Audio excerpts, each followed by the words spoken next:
Do you think that seems pretty clear? That he was incompetent? Extremely clear. And so on September 4th, and for the second time in his life, a judge did something required by law. He was getting out.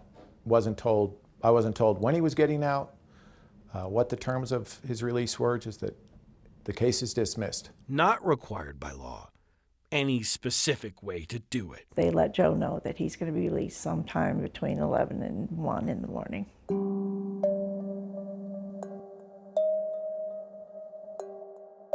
Case dismissed, Cole released a little after 11 p.m. with no money, no shoes, and most importantly, no plan. So he's got no access to meds, no health insurance, no plan, no pamphlet on where to go, nothing. He's holding nothing but a sandwich and a drink of some sort. Nothing. 9 News Investigates found it's a story that's repeated dozens of times every year in Colorado. The state calls them PITPs, permanently incompetent to proceed. 48 times last year, 44 the year before, 36 the year before that, and 34 in 2020. He was in jail for a year. There should be a plan for what happens when he gets out. Newly elected state senator Judy Amabile We're failing miserably on this front. says we have identified a gap that needs to be addressed. And you do have to wonder, in what world is somebody who has been found unlikely to be restored to competency twice is not eligible for mental health care services? You don't want to talk to me, is that correct? Cole's family has since moved him out of state. They all hope this is the last time his story makes the news. It's hard on the family, it was hard on me, but it's hardest on him. He's tortured every minute of his life, dealing with what goes on in his brain. We want to bring in Chris Vanderveen to kind of examine this a little bit more. When I saw this story for the first time, I was just, frankly, it's hard to watch what happened to Cole, but you say this happens all the time. I think that's really one of the more surprising things is that how common this is. There's so many stories that are out there in the ethos that where families are just left with this idea. There's this idea that they can't stand trial, that they can't participate in their own defense.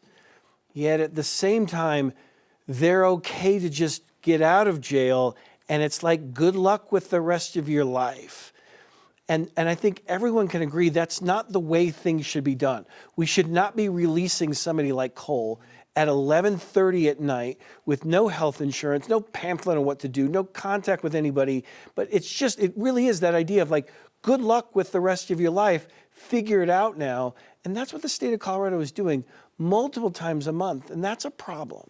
Yeah, well, you think justice system, right? They're supposed to protect us individually and as a society, as a system. And this, in these particular cases where you're mentally ill, you're a danger to yourself. So we're not protecting these folks who need protection from themselves, and we're not protected from them either. Yeah, and that's really the issue here, is that like so many of these stories, we do a lot of these stories when they end up in the newscasts because somebody has done something particularly violent. And those are very bad stories, don't get me wrong. But these stories are much more common.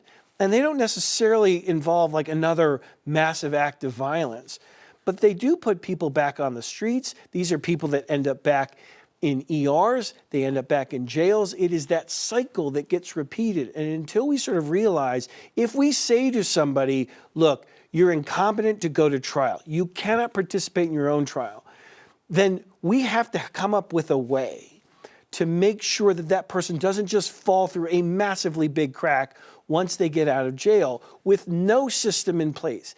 Everybody, this is one of those things where there's really no bad guy here. Everybody knows the system is failing here. The problem is nobody's willing to do what it takes to fix it. And until that happens, you're going to have these stories happen every single week in Colorado. Well, and I know you're very much solutions-based, and you talked to State Senator Amabile. Do you think now that it's on, the radar of lawmakers that maybe something changes? It absolutely is on the radar of legislators, and I think they recognize this as a problem. And so what they've done is they've tried to address, there's a large backlog of people who are waiting for their competency evaluations, and they sit in jail and they languish in jail even before they've been convicted. That's a problem. And so what the state legislature has done is they recognize, hey, we can get some of those people out through treatment while they're awaiting their competency evaluations, and eventually maybe the charges can be dismissed. But there are also people that are eventually found incompetent to stand trial, and there is no real great safety net. The only options are we can put them in a long-term treatment facility, of which there are very few beds, or we just release them. And I think the recognition is that it's gonna cost money because you gotta make more beds. And until that happens, this revolving door is gonna keep happening as well.